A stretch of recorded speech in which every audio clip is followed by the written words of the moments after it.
Hello everyone, welcome back to the channel. In this video I'm gonna create a quick in-depth review about these AI automation tools called UpHex. So let's dive into it.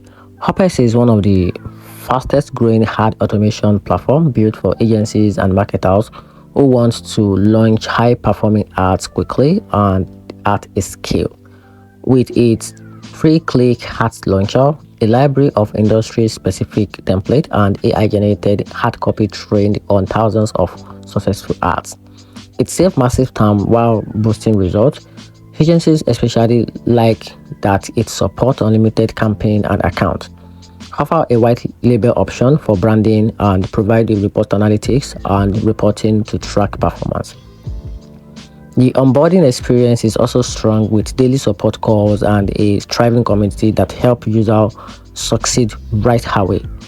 On the flip side, pricing isn't the cheapest, starting around $97 per month and scaling up to $497 per month.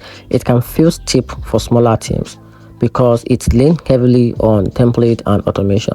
More advanced advisors may find it a bit restrictive when they want deeper creative control or very renounced targeting.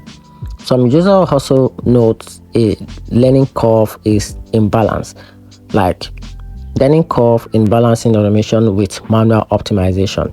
So in conclusion, UpHex is an excellent choice for agencies that want speed, simplicity, and scale in their ad campaign. But if you are a seasoned advertiser who prefer full customization, you may want to explore alternatives before committing into the platform. And that's it. Hope you find the video helpful. Turn on the notification button and subscribe for more reviews.